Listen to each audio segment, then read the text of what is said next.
Well, we're really having technical problems this morning, and once again, sometimes it's our fault, and sometimes it's somebody else's fault. I don't think it's our fault this morning. We've been pushing all the right buttons, and none of the things have been reacting the way that they should. Anyway, we got me back on. Ha! Don't say thank you to that necessarily. Now, it was announced yesterday, and I haven't confirmed this, but I'm sure that it came from a reliable source. That we're entering bonfire season, and this Saturday, of course, is November the 4th, when we actually would have had bonfire celebrations because we can't have them on a Sunday, or don't have them on a Sunday, which is November the 5th. But the Cliff, one of the most senior of the bonfire societies, has apparently said, look, the weather is so bad, it would be dangerous for us to try to put on the displays that we do in such an environment. And so what we'll do is we will put it off and postpone it. There will not be Cliff bonfire celebrations. Now, the rest, as far as I'm aware, have not made any statement yet. I guess that they're all getting into enclaves to decide whether, in fact, they're going to follow suit. But it wouldn't surprise me because if we got the raging storms at 80 miles an hour, God only knows where some of the rockets would go, and we could actually set Lewis on fire. But I have here a clip from the Neville juveniles. I think they're called. They call them still Neville juveniles, or Neville anyway, and they are. They do a pretty fair show. So let's just take a look at that, just to get in the mood, even if we're not going to have the day.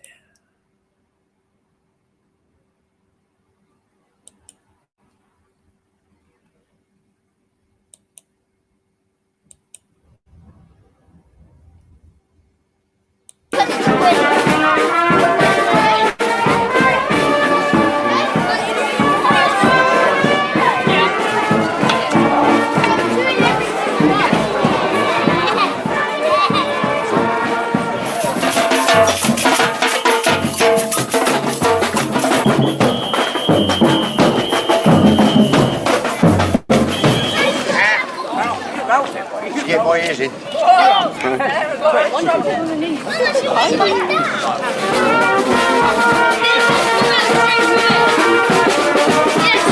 Let's go.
Three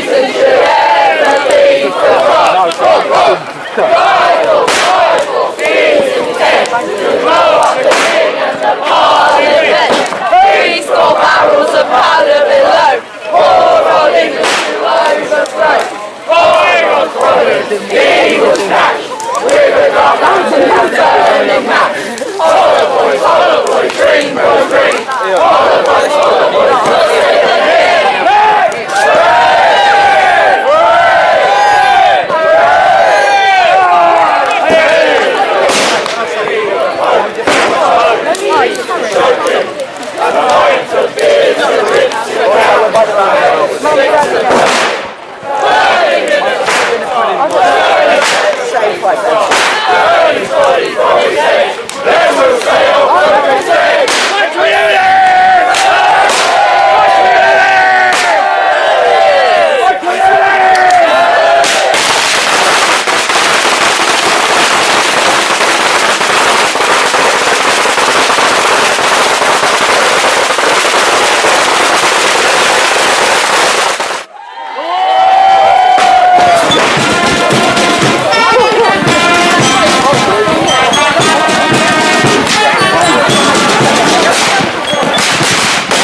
There you go. Have it go. In, hit.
There.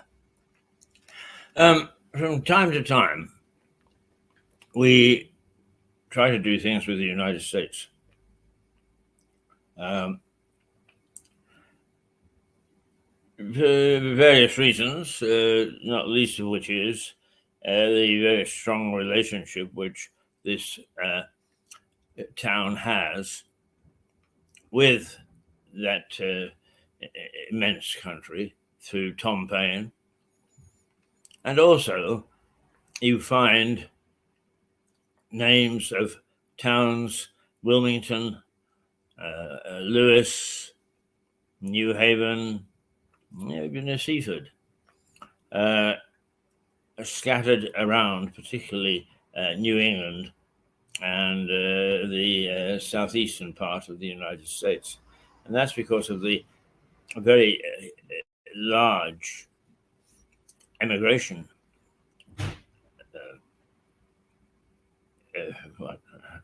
effect program, I suppose, that took place in the 1700s and the 1800s, when the first probes were really going into the New World, and we were starting to develop sophisticated colonies, which later decided to break away, of course. But I often quote this. In fact, I think I've quoted it twice or three times already this week. As Winston Churchill said, two great nations separated by a common language. In other words, we speak the same language, but it doesn't mean the same thing. We speak the same language, but we are very different people in many ways. Well, we had a very good interview with the mayor of Lewis, Delaware, a little while ago. But now I'm going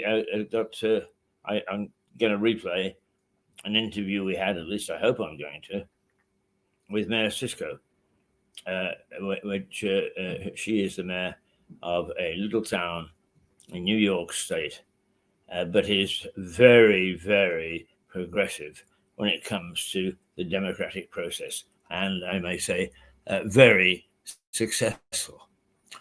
So I hope that I'm going to be able to play this because I was very impressed with this lady. I really was. And I think that the more that we can find out what goes on in the States and learn from them, well, that matter, they learn from us. So let's see whether we can join Mayor Cisco.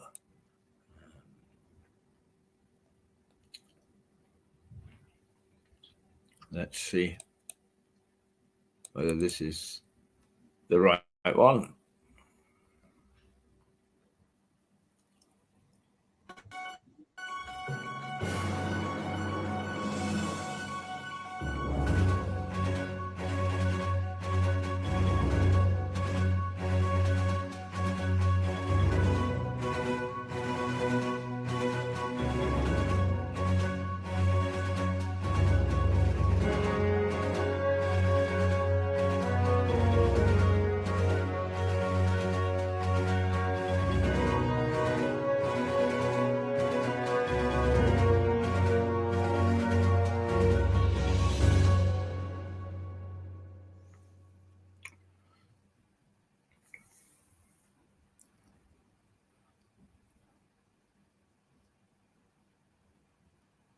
Now, this should be any luck at all.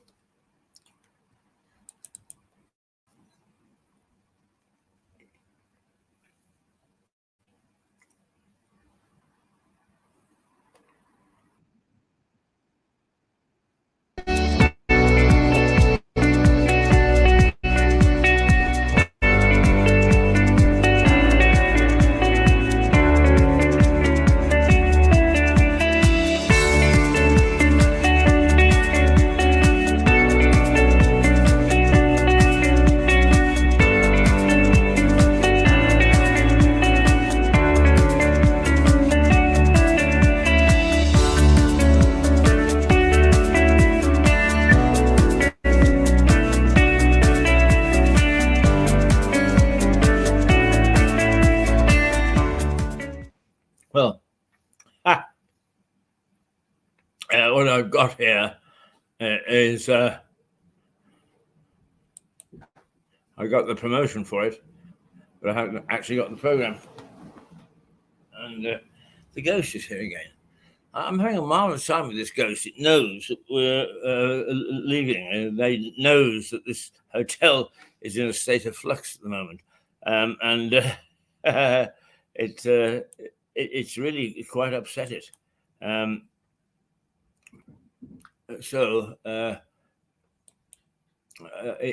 He's footling around. He or she is footling around at the back. Absolutely nobody there at all. Nobody there at all.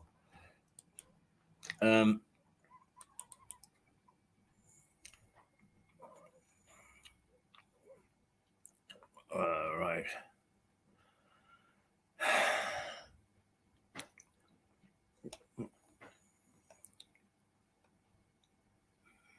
Are you there, Ghost?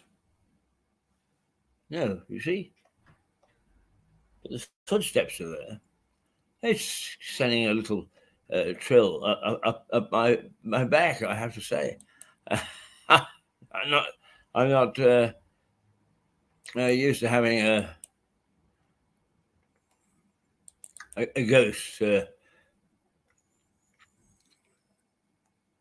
tramping behind me. Not used to it at all. Oh, well, I said we were going to the States. I'll tell you what. One of the former presenters, who may do a little bit more before he goes off to join the American Marines, is Connor Winton, the son of our correspondent who appears, Melissa Winton, appears every Friday. And Connor is a man of many parts. He's a young man. Right now, he's reporting for NHK. That may not mean much to many of you, but NHK is the Japanese equivalent of the BBC, and he is their North American correspondent and doing a wonderful job. But it's because he's putting in time until next month. He goes and joins the Marines to fly faster than sound aircraft. But this was he actually Thanksgiving is coming up at the end of this month, the end of November in the United States. And Thanksgiving, of course, is when the Pilgrim Fathers gave thanks to, well, of course, the Americans are very religious and were in those days, as indeed everybody was in those days. Gave thanks for all the good, bountiful things that the new land, the American colony, had provided. And the one thing that it provided that was completely new to them, because we never had it before, you never got it in this country at that particular stage, was turkey. So everybody makes turkey on Thanksgiving. Huge turkeys and huge feasts. Not Connor. No, he does, but he doesn't do it in the traditional way. Let's have a look and a go with him, shall we?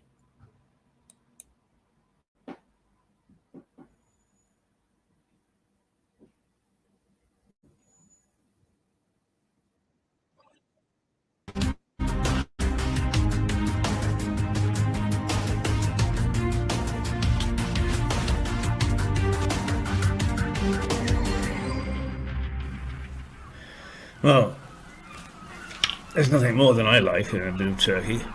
And the Americans celebrate, and it's a big celebration, Thanksgiving on the 25th of November. And that's coming up. We're playing this a day ahead, but everybody will be enjoying themselves tomorrow. And it's a public holiday and lots of feasting and drinking. And of course, it's all to do with when they actually harvested in the times of the Pilgrim Fathers, who were saying thank you to God for all the bountiful things that seem to be there, including turkey. But not everybody in the United States now celebrates with turkey. In fact, our man Connor Winton, who is a correspondent in New York, or one of our correspondents, has his own idea about what makes a good Thanksgiving, and it's nothing to do with turkey. So let's take a look.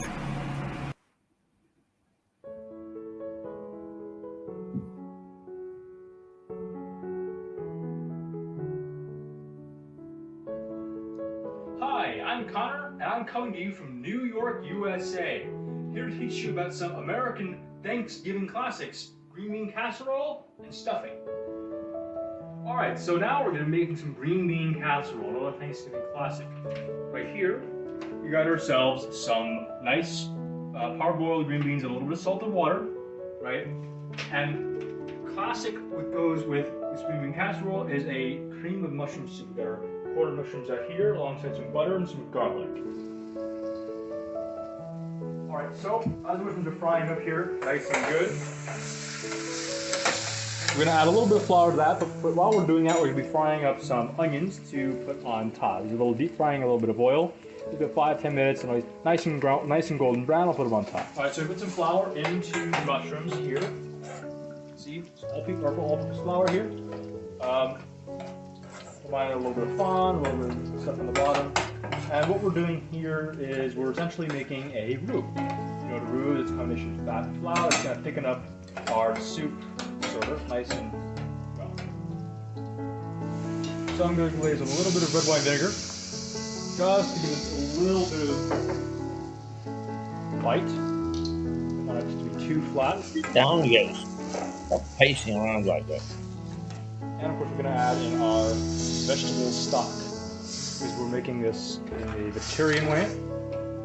After the heat comes up, we'll add a little bit at a time here. See, it's turning nice and deliciously thick and tasty. We've got the flour in there. And now we're going to add our half and half.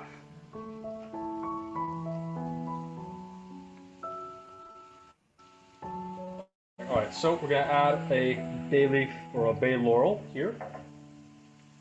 And a little bit of freshly grated nutmeg. You really got to use the stuff that's fresh grated. I know it's a fad. I know people are saying whatever about it, but please, it's so much better.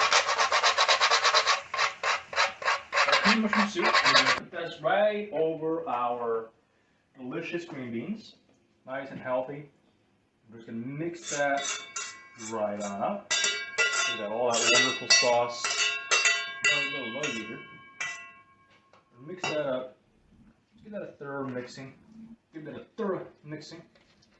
Thorough is how Americans say thorough.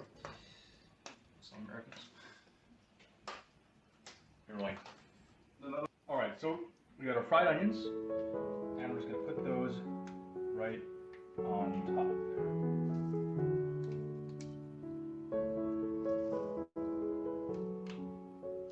That nice and brown and golden. Wonderful flavors.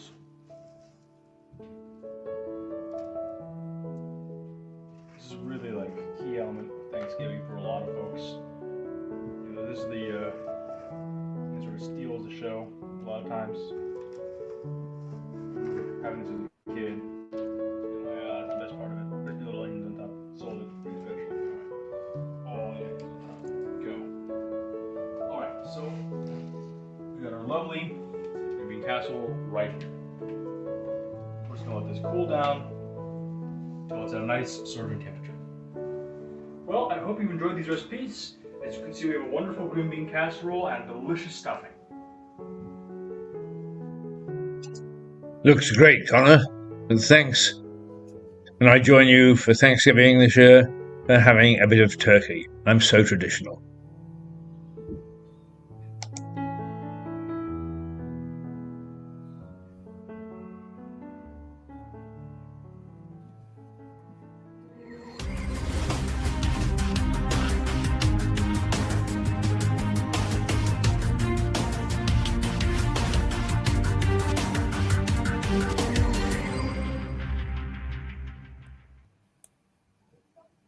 Well, Turkey at the end of this month.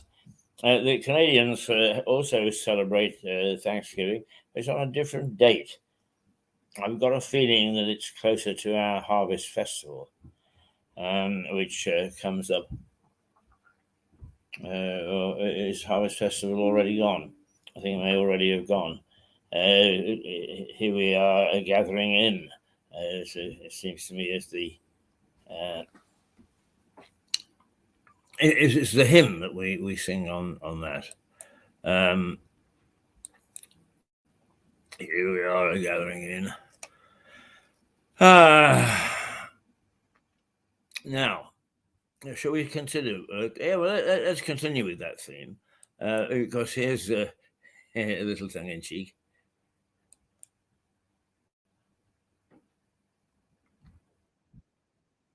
Food tip of the week: hot buttered toast. Have we forgotten how wonderful simple hot buttered toast can be? Ingredients simple: bread and butter. Hot buttered toast. Mirador's food tip of the week. Try it.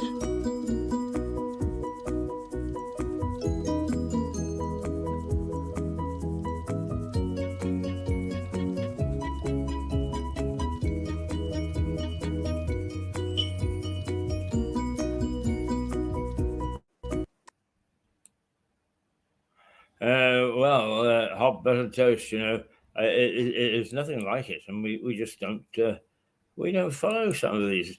We got so fancy with the food that we eat today.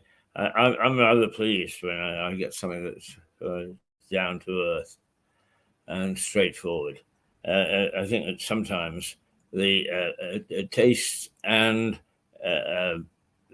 measures have had to give way to making things look bloody pretty, with bits of cucumber and bits of lettuce and bits of this and bits of that. If I want a flower show, I'll go to a flower show. I want a food show, I'll go to a food show. When I go to a restaurant, I want to eat. Now, let's we'll stay with food and drink. I think this one's with Lala Daniels, who's a charming girl. I actually sat with her for 5 minutes the other day and had a chat because we're good friends. And she is really quite a remarkable broadcaster.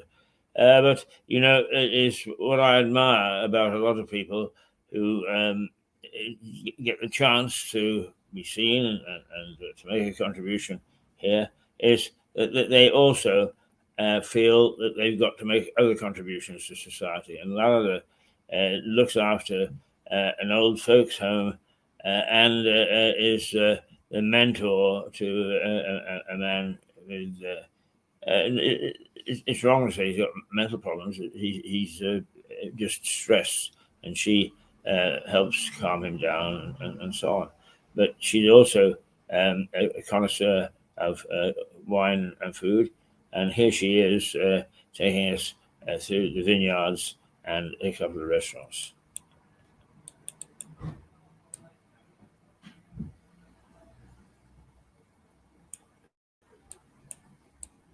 And he said, "Oh, there we go."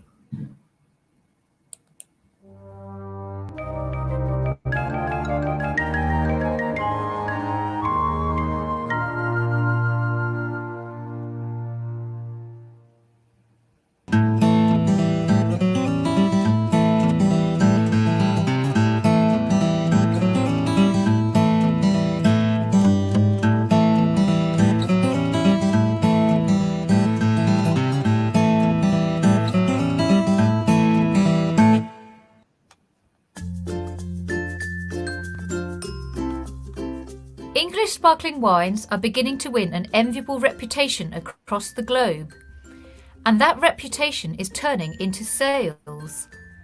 British supermarket chain Waitrose has reported a 188% increase in sales of English sparkling wine last year, and that trend is expected to continue.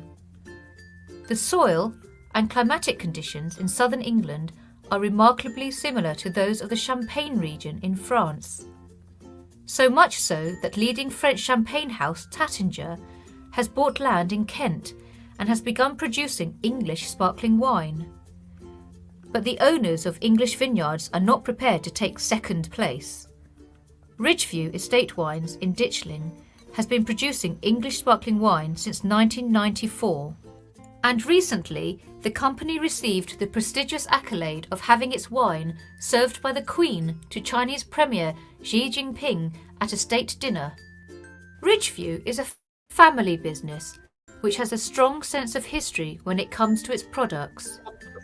The vineyard's trademark is Merit, named in honour of Englishman Christopher Merritt. This wine pioneer made a presentation to the Royal Society in London in 1662, explaining the process of making sparkling wines. That was 30 years before the French began producing champagne. Last year, Ridgeview produced a bumper crop and has similar ambitions for this year. The product can be seen at a variety of produce events in the region, notably Brighton and Hove's Food and Drink Fair in May. And the winemaker plans to repeat the success of last year when it introduced its range of sparkling wines to New Yorkers. Want to check out the claims that Ridgeview makes? There are plenty of stockists within the Lewes district. As one might suspect, it's available at Harvey's, but also at Larder in Ditchling, Middle Farm on the road to Eastbourne, and of course the English Wine Centre at Drusilla's Roundabout. These successes have created a rush to develop new vineyards in Sussex. Licence applications last year were up by 40%. It's not just sparkling wines that are gaining a reputation. Still wines have also been around a long time. Both are now beginning to take the French market by storm, as demonstrated by the French purchase of acreage in Kent. The key question now is if growth will mean a larger and more expansive English wine industry, or a homegrown luxury product suitable for big and glittering occasions. For the moment, only time will tell. Trevor, where's my drink?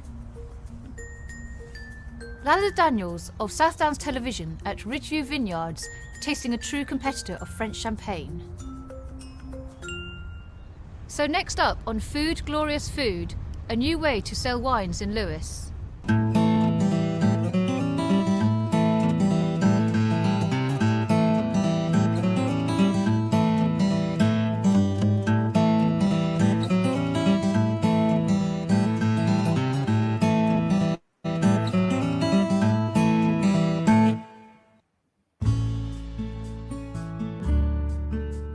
Symposium has a friendly, laid-back atmosphere with staff who clearly have a passion for wine.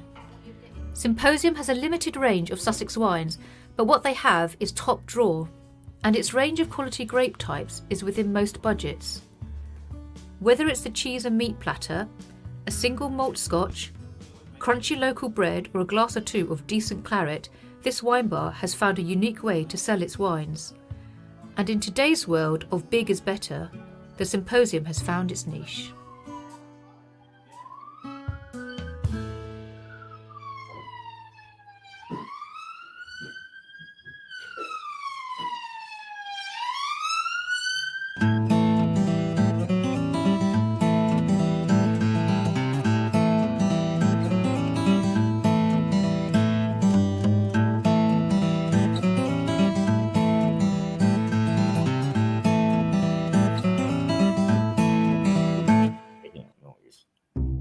It was Trove Tuesday this week, in other words, Pancake Day. So perhaps it's time for a taste of homemade pancakes you can serve up yourself.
back at the vineyard and feeling a bit peckish. As Omar Khayyam said, a jug of wine, a loaf of bread. Well, we've looked at the jug of wine. Now for the loaf of bread. Most bread in modern times is mass-produced in big bakeries. But there's one Lewes outfit that is bucking the trend. The Flint Owl Bakery on School Hill bakes its own bread and sells it in its own cafe and on a market stall in the farmers' market. The bakery started small, but now delivers its loaves to dozens of restaurants and shops across East Sussex. Flint Owl's sourdough bread is made to a special recipe. The flour is ground by millers who employ traditional stone grinding methods that help to retain the flour's minerals and vitamins. Then the bakers add sea salt and water from the nearby Glynde Spring. No yeast, no additives or preservatives. This bread is as natural as you can get, giving it a much longer shelf life. Flint Owl Bakery, another gem in the South Downs food sector crown.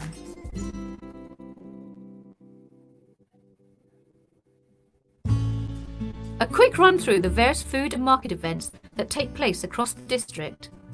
Each Tuesday, there's a market from 9 to 1 in Paradise Park in Newhaven.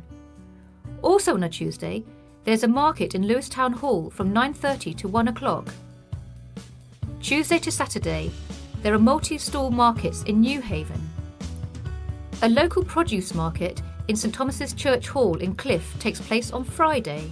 And of course, the major farmers market in Lewes Precinct the first and third Saturday each month. That kicks off at 9 in the morning and goes on to 1 in the afternoon. That's it from Food Glorious Food this week, which came from Ditchling and Ridgeview Vineyards. Dada Daniels of South Downs Television. Chin chin.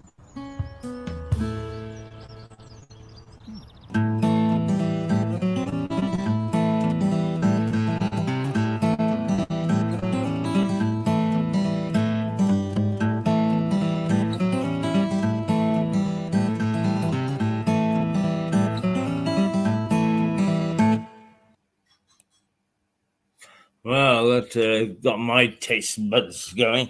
Of course, that was a program that was done a little while ago. But our wine industry has gone from strength to strength, and we now have a number of very successful and substantial vineyards. I think that is Ridgeview. I think it's Chapel Down that is near to Rodmell. And I suppose that to go with those delightful scenes of vineyards and grapes and sparkling wine, some of our villages are just as pretty and fit in with that sort of environment. And I'm just... because we actually took a tanking in the cricket, I was just mulling over as I was watching that the vineyard near to Rodmell is in keeping with English traditions, because most people are not aware that a very famous cricket match takes place there each year, and it is the Rodmell Cricket Club, very healthy little cricket club in the village, who play what are known as either the Invalids or Invalids, whichever way you want to pronounce it. And the Invalids are a team from London, made up of various drunken journalists and brokers and so on and so forth.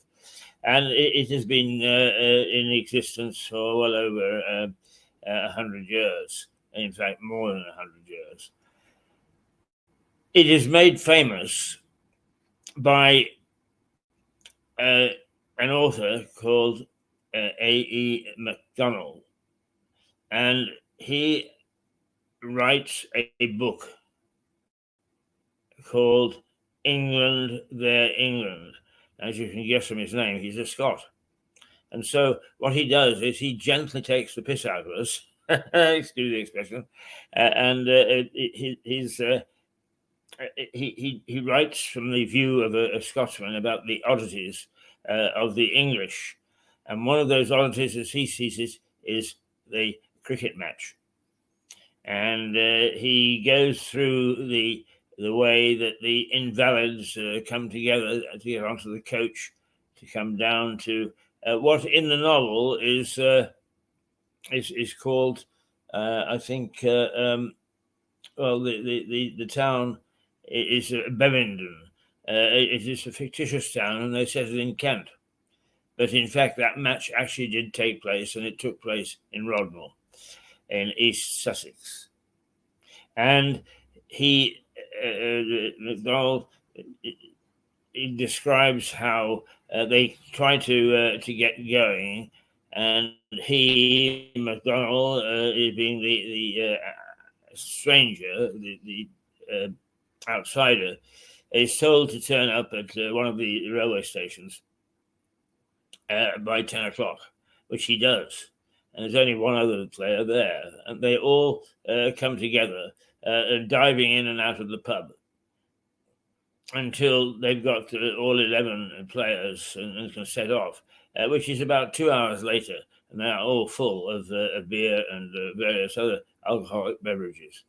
And down they come to find the villagers, the village team, quite happy diving in and out of their pub, which is, I forget what it's called in the book, the Four Grapes or something of the sort. But in fact, it is the Abergavenny Arms in Rodmore. And the match, it takes place, and he describes how the motley crew and a village team, and set in 1923, get along playing together. And there are some lovely little vignettes. For instance, the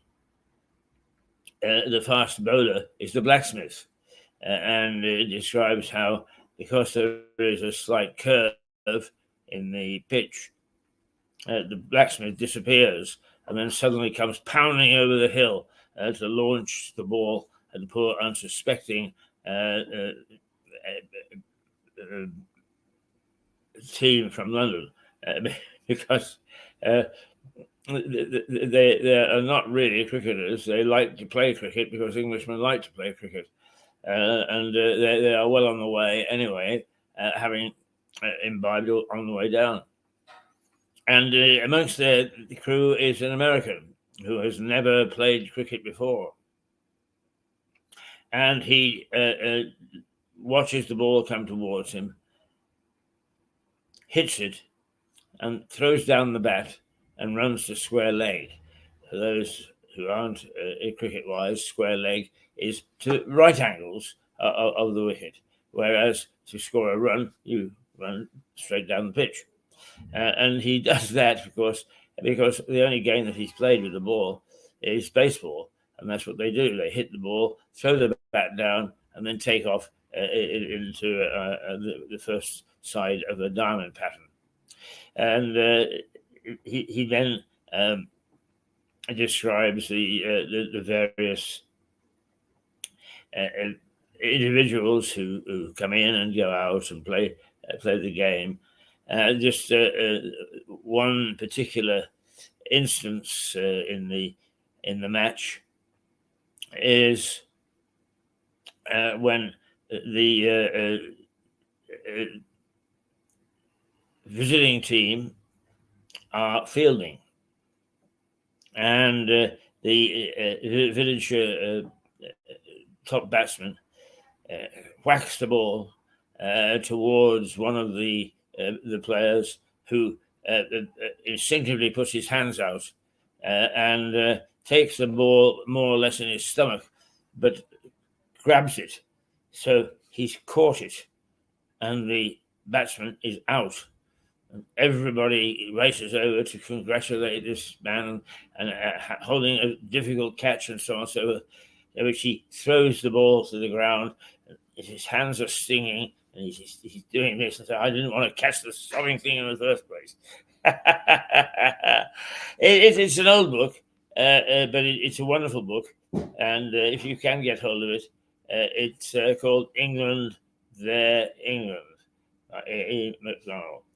And that match takes place in Rodmell, at Little Village, famous also for being the home of Virginia Woolf, and also the well, I don't really want to say the graveyard, but Virginia Woolf committed suicide there. And it's appropriate that we talk about Virginia Woolf, because I set foot for the first time in the old building that was Lewes District Council, which has been gifted to the Charleston Trust, the people who run the Charleston Arts Centre out in near to Firle, and the Charleston farmhouse, as it was home to Virginia Woolf in for many years, or she would go out there. It was actually, I think, by her sister-in-law, and there were rumours of naughty carryings on, as they knew how to enjoy themselves, or at least knew how to be naughty in those days. So that's how we. How little bits and pieces weave into one another in Lewes and the district. And just while we're on to Virginia Woolf, if you I think it's called Pope Passage or Pipe Passage, one of the two, off the High Street, off the Lewes High Street, the upper part, near to this hotel where we're broadcasting from, near to the courthouse. If you go along there, there is a roundhouse, and it's let's see. We can't take that in the middle of a broadcast, but we're. If you go along there, there is this roundhouse which is actually occupied with a sort of a nice little V garden tucked away. And Virginia Woolf, there is no evidence that she ever lived in it, but she certainly owned it. She certainly purchased it. So just all from a cricket match, and I can't remember what. Oh, I know. It was the vineyard issue that started me reminiscing about the cricket and therefore Rodmell and therefore Virginia Woolf. So perhaps that little vignette will make up for the fact that we have such a lousy start, technically, to the day. We've got John Henty in about 20 minutes. I am sure that the ghost is still here. I'm going to take another break, and then we will come back with plenty of Henty, and I expect his usual pixie self with lots of fun and games, and helping us to offset the gloom outside. It is not a nice day. The storm is coming. It's going to be a pretty nasty one. It was a bit nasty this morning when I came in.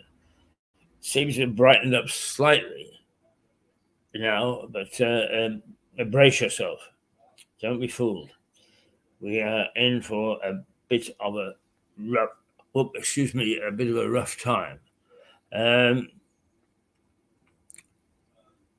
I think I shall just float off for a few minutes, and I will be back with John very soon. So, let's say, let's take belongs to the clip, shall we?